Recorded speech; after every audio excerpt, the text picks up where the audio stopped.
Hey AP Chem crew, welcome to your first lecture from my house. Well, my home office. It's one of the only rooms in the house the dog doesn't like, so it's mine. And you can see that there's no shortage of fun stuff behind me, just like in my classroom. I keep looking at the tie-dye duck. I said that in my anatomy video too. You just keep looking at it. Like, I'm trying not to, but man, I can see that tie-dye duck. So this is going to be our first lecture. You guys will have a chance in office hours or through email to let me know if you have any questions. Today's lecture won't have any problems done as well because none were assigned. There are some assigned at the end of today's notes. I'm going to go through the notes that are up in Google Classroom that are, I believe, intro through rates and have 4 problems at the end. Your job for tomorrow is to try those 4 problems. I will put up the answers and read through them briefly and do the next section of notes and lecture tomorrow. We're going to try that format for now. You need to take your mini quiz before 11:59 tonight. Today's should be easy.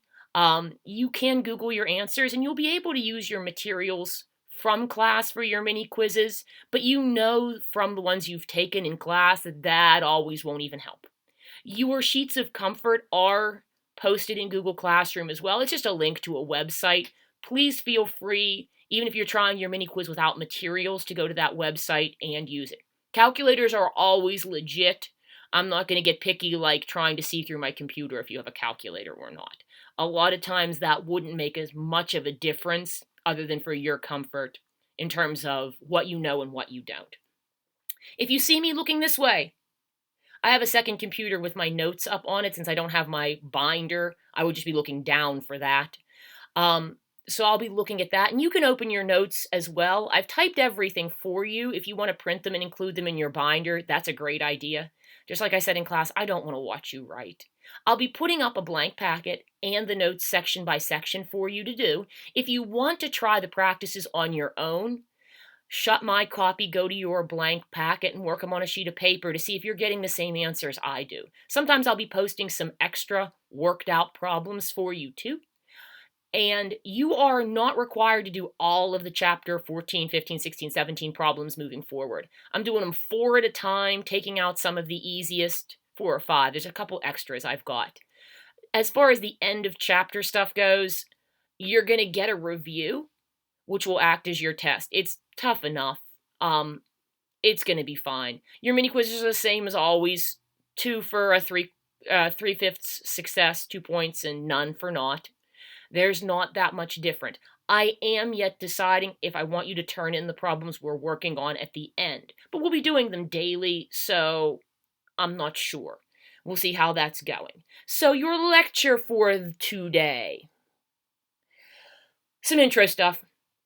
I do have Chem Libre readings also to go with these. Chem Libre text. It's based on our class text. It's through UC Davis. My aunt works there. And they're excellent texts. It reads a lot quicker. It's the same blah, blah, blah, but it's faster to read. So skim through that. I'll be putting up some other lectures, some YouTube lectures to go with what I'm saying.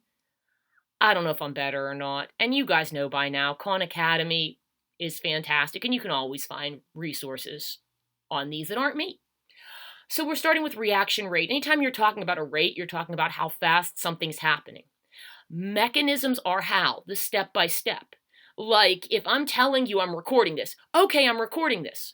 Well, I open QuickTime Player.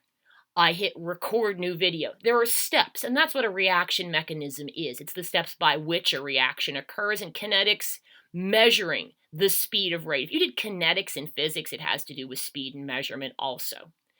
Your 4 factors that affect reaction rates should make sense.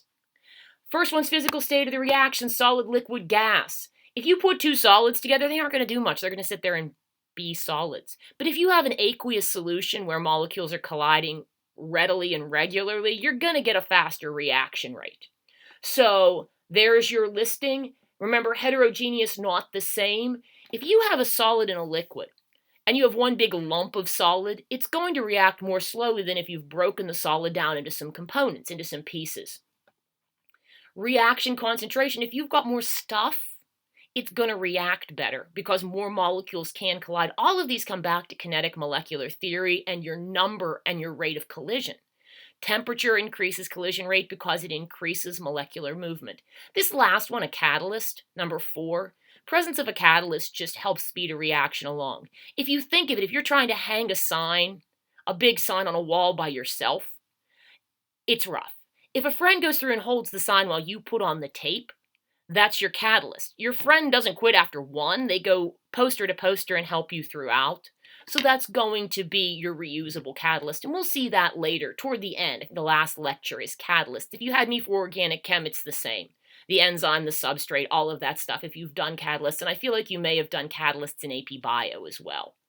Reaction rates. Check it out. The speed of a chemical reaction, where its rate is defined as change in concentration, moles per liter, of reactants and products per unit of time. So moles per liter is molarity, capital M, not minimolar, capital M for molarity. We're going to be doing some molarity per second or molarity per minute, molarity per unit time. You'll see that unit in time written as seconds to the negative 1, minutes to the negative 1 because it's on the bottom of the fraction, and that's a thing. That's actually a thing with molarity per unit time is seconds to the negative 1. Don't like it. It's there. We're also going to be seeing molarity to the negative 2. So we're going to be looking at average rate of appearance and disappearance of products and reactants. We're using calculus kind of here with the differential equations. If I were to be in class, I would spend time going through the how and why. I think a lot of you guys I think everybody's taking some kind of calc. We'll go with that. So what we're doing here, change in concentration of a product over change in time is your equation for the average rate of appearance of a product. Remember, delta is change in chemistry. So the way I have it, other ways to write this equation, it's just one way. Delta, the change in concentration of product, square brackets mean concentration, that's molarity, per the change in time. And you can see I have it written out above that where I'm doing units are normally and moles per liter. Think it through. If I start with a solution that's 1 molar in a substance and after 60 seconds it's 6 molar, it's gone up 5 molar in 60 seconds. 0.12. My rate is 0.12 molarity per second or molar per second. So, I don't know why that just did that. My intro, hang on, there we are. I made the mistake of touching my computer and it didn't seem to like that very much. So my change in rate with time, rates are always expressed as positive quantities.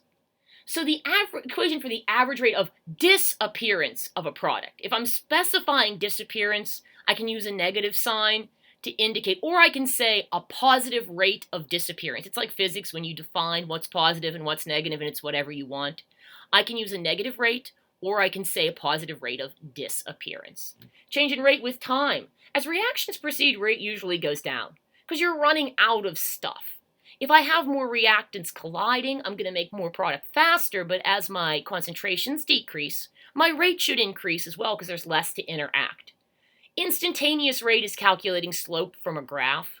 I wrote out another example of this someplace for you. I think it's right in here, where the instantaneous rate is a rate at a particular instant during a reaction. That's instantaneous. It's the same as instantaneous speed in physics. I can calculate this from the slope of the curve of a graph.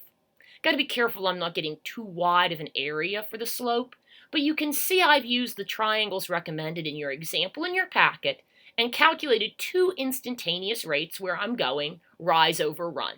The rise being the reactant concentration and the run being the time in seconds. And I've written that out.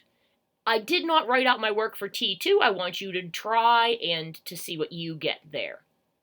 So your reaction rates and stoichiometry, next section, I do have to take into account coefficients when I'm calculating rates. Because if you think about it, if I have one molecule of H2 on the left and I'm going to just H on the right, I'm going to make twice as many because every H2 makes 2H. So coefficients from the balance equation appear in front of the rate as the denominator of a fraction. So check out, there we go. The generic format used to show the rate of appearance and disappearance for the reaction, they're calculus-y.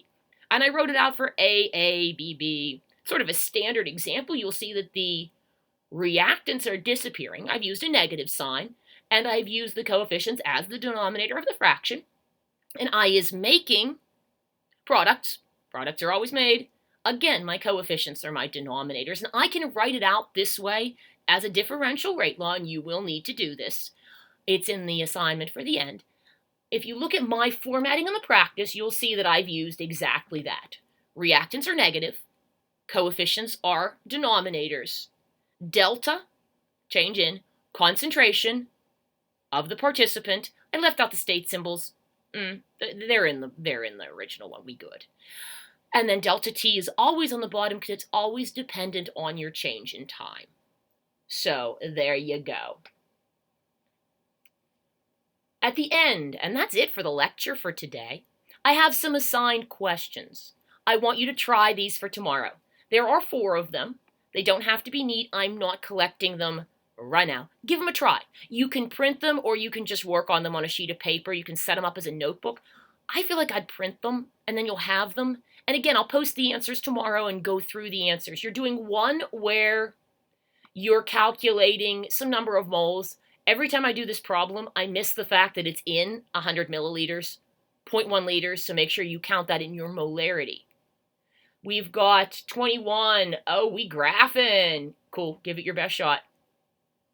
And then 23 is the delta equations, rate of disappearance. Please write out the differential rate laws for those. You can say them in words too, like, oh, look. And also make sure your equations are balanced. I believe they are, but always double check. And we've got some rates in 25. 23 and 25 should be pretty quick. 19 took me a little while because I kept not using the 0.1 liters. And then the graph should be not too bad. We got to get into graphing. This was the chapter where that really came up. So that's what I've got for today, for this lecture. I will be going through, again, those problems and the next section on Monday. You're welcome to come to the office hours. You may not even see this before office hours, but I'll post the link and you can always join me. Please email if there's anything you want me to go over. Just like in class where I say, I'll get it tomorrow. If you email me, I'll make plans and make sure I know what I'm talking about. So from me and the tie-dyed duck, the dog with bunny ears, and don't worry, there's more stuff to see. Have a great day and I'll see you tomorrow.